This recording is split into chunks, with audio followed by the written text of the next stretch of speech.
Hey warrior, life isn't waiting to break you. It is waiting to see if you will break yourself. Every single day the world tries to steal your calm. It's like a thief in the night. It starts with a small comment from a coworker. Then it's a sudden traffic jam. Then it's a bill you didn't expect. These are not just bad luck, they are tests.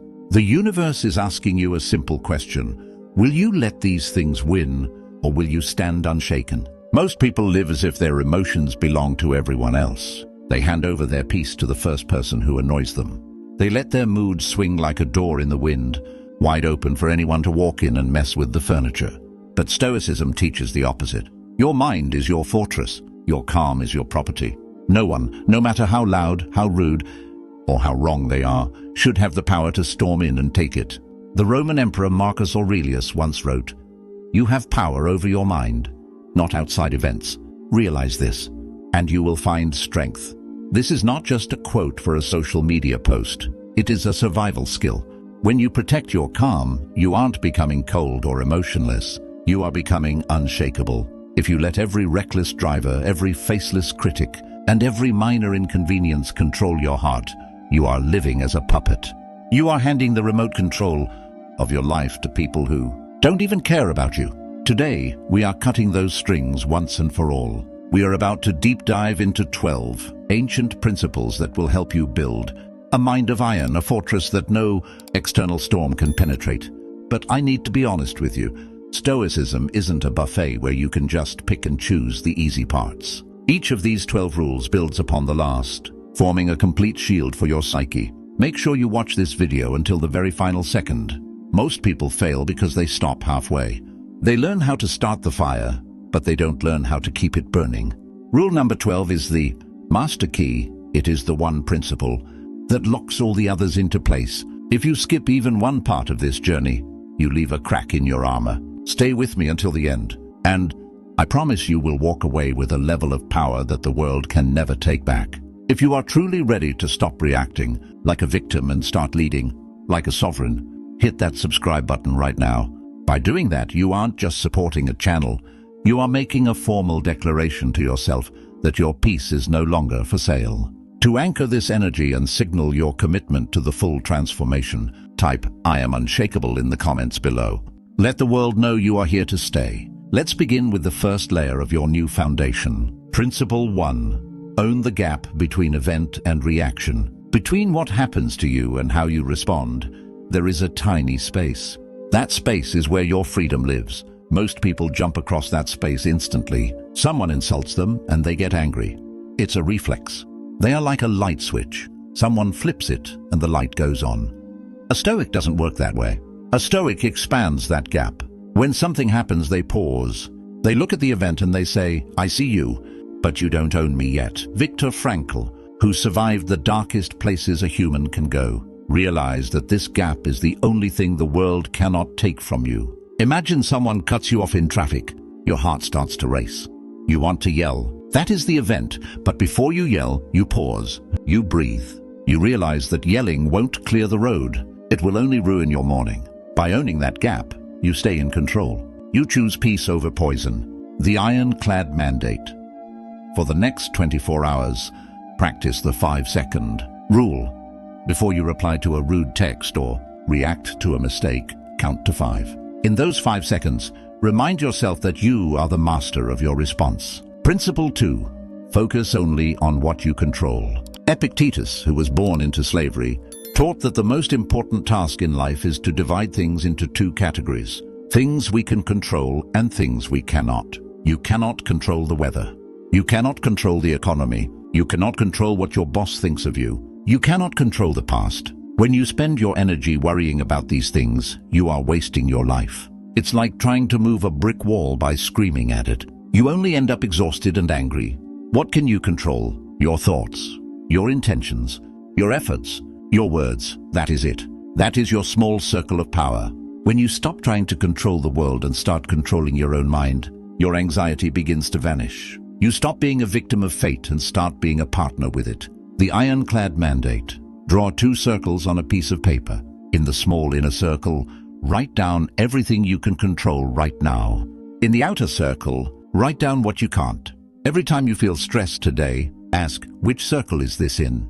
If it's in the outer circle, let it go. Principle 3. See challenges as training. The world doesn't send you problems to stop you, it sends them to train you. Think about an athlete in a gym. They don't walk in and look for the lightest weights. They look for the heavy ones. Why? Because the heavy weights create the muscle. Without resistance, there is no growth. When a difficult person crosses your path, don't think, why is this happening to me? Think, this is my training partner. That rude waiter is giving you a chance to practice patience. That difficult project is giving you a chance to practice focus. That unexpected delay is giving you a chance to practice stillness. A Stoic welcomes obstacles because they know that an easy life creates a weak mind. A hard life creates a warrior.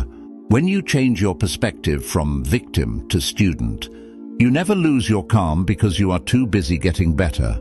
The iron-clad mandate. The next time something goes wrong today, smile.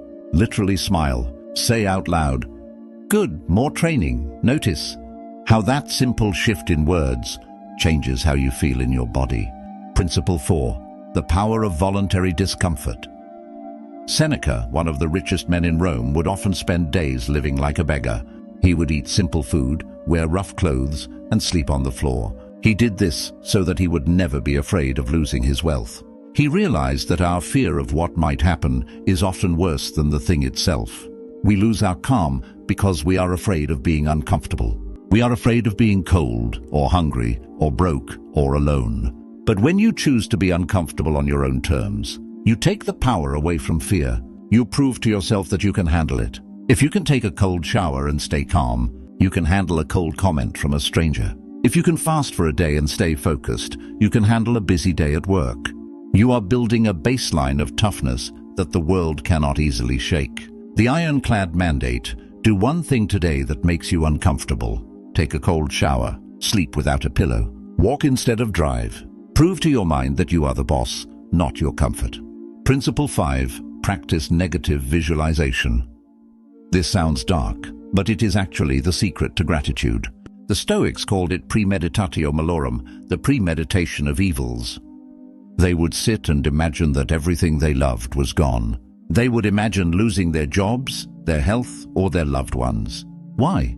Because when you imagine the worst, two things happen. First, you realize you could survive it. Second, when you open your eyes and see that your life is still intact, you feel a massive surge of appreciation. You stop taking things for granted.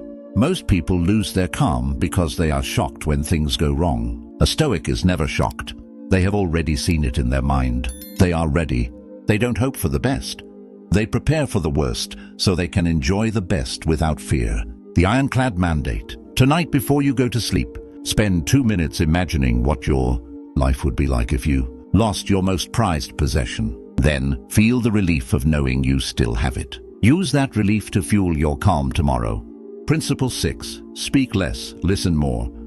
Zeno, the founder of Stoicism, said, "We have 2 ears and 1 mouth for a reason." We often lose our calm because we feel the need to defend ourselves. Someone says something wrong and we rush to correct them. Someone criticizes us and we start a long argument.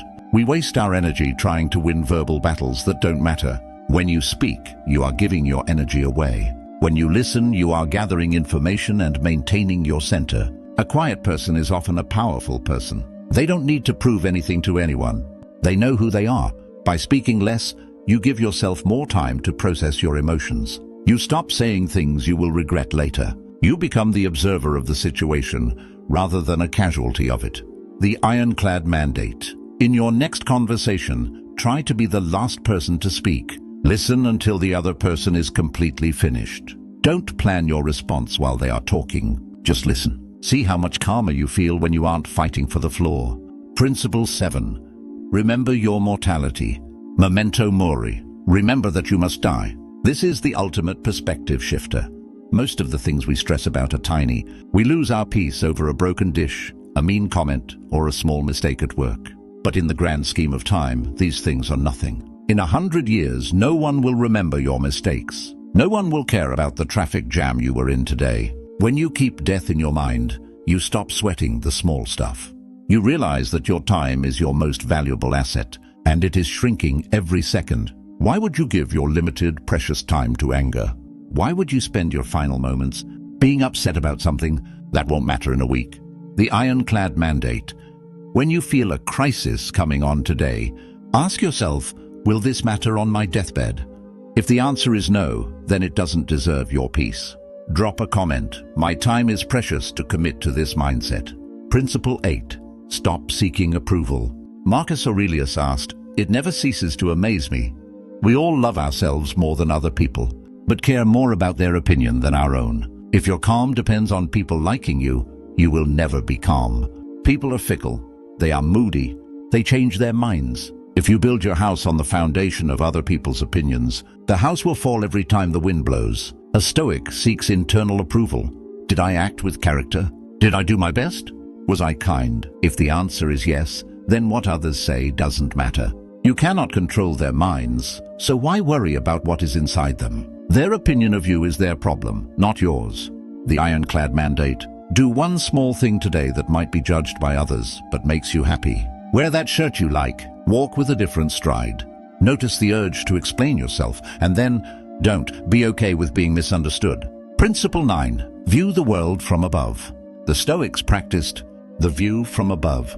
Imagine you are zooming out from your body. You see your house, then your city, then your country, then the entire planet floating in the vast, dark silence of space.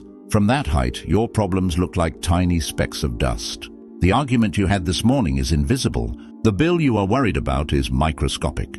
The world has been turning for billions of years before you were here, and it will turn for billions more after you are gone. This isn't meant to make you feel insignificant. It's meant to make you feel free. Most of our stress comes from thinking we are the center of the universe. When we zoom out, we realize we are part of a massive, beautiful whole. We can breathe again.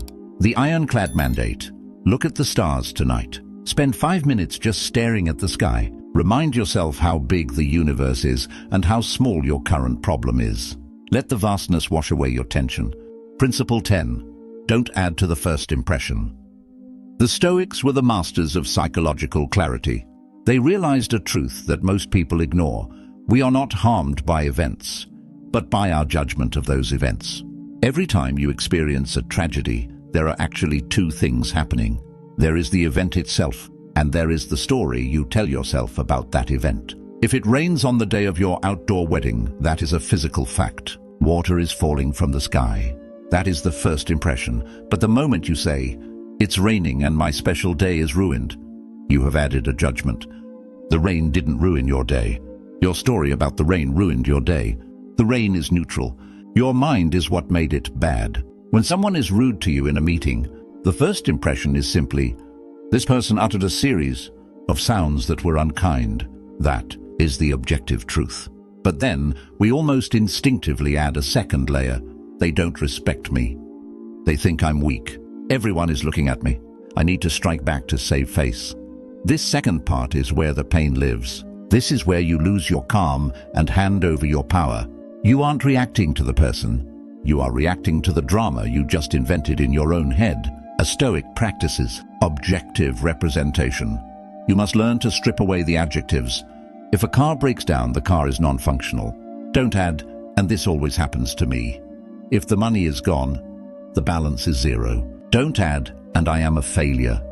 Stick to the cold, hard facts. By refusing to add the second story, you keep the event separate from the drama. You stay in the driver's seat while everyone else is crashing into their own emotions. The iron-clad mandate. Practice fact-only thinking for the rest of today. If something goes wrong, describe it in your head like a scientist or a court reporter.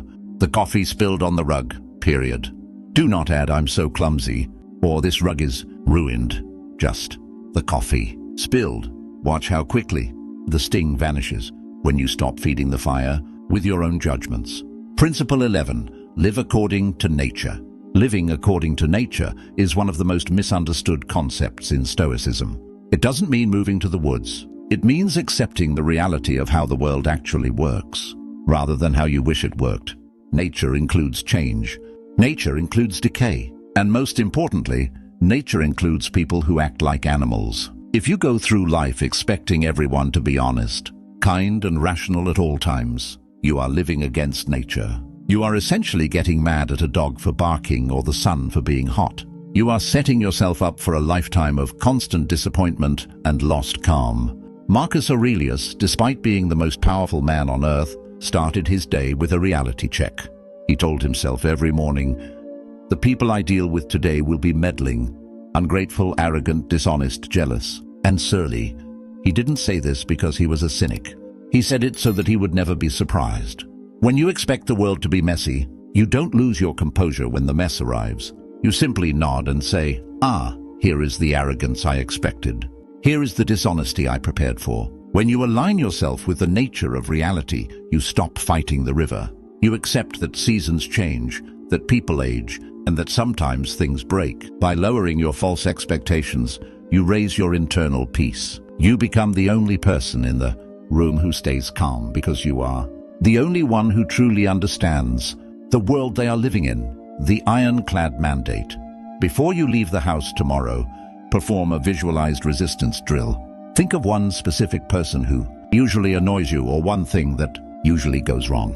Imagine it happening clearly. Accept it before it happens. Say to yourself, "This is part of the natural order of a messy world." When it inevitably occurs, you will find yourself smiling while others are screaming. Principle 12. Be your own best friend. We are often our own most brutal executioners. If a friend made a mistake, you would offer them a hand and words of encouragement.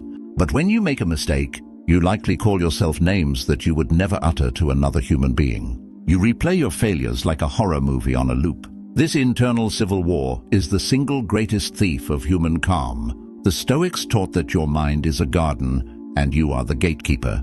You wouldn't let a random stranger walk into your backyard and dump a truckload of trash on your lawn. So why do you let your own thoughts do exactly that? Why do you allow mental trash to pollute the only place where you truly live, your mind? To be dangerously confident and unshakably calm, you must forgive yourself for the crime of being human. If you lose your temper, don't waste energy getting angry at yourself for being angry. That just adds a second layer of chaos. Instead, simply notice it. Observe the slip-up like a neutral observer. Learn the lesson and return to your center immediately. The path to being a Stoic warrior isn't about never falling. It's about how fast you get back up and find your peace. The iron-clad mandate. For the next 24 hours, adopt the mentor's voice. Talk to yourself the way a wise, kind mentor would talk to a student they truly care about. If you fail, don't say, "I'm an idiot." Say, "That was a mistake. Here is how we fix it. Let's try again now." Be firm in your discipline, but be kind in your spirit. When the war inside your head ends, your external calm becomes permanent. Warrior, your calm is your greatest power. It is not silence. It is not weakness. It is clarity. It is the strength to stand in the middle of a storm and not let the wind change who you are. The 12 principles we've explored are not just ideas. They are weapons. They are tools to help you build a life that is yours and yours alone. The world wants a reaction from you. It wants you to be angry, scared, and distracted. But your peace belongs to you. Remember, the Stoics taught that calm is a choice. It is not something that happens to you. It is something you create. When you choose calm, you don't just survive the storms. You grow stronger through them. Don't let anyone steal your property. Protect your mind fiercely. Live with the quiet strength that only comes from a soul at peace. If this message has helped you, please like the video, share it with someone who needs it, and subscribe to join our tribe. I want you to drop this final affirmation in the comments. Calm wins, and I choose calm every day. Don't just watch this. Live it. Stay strong. Stay sovereign. And I will see you in the next one.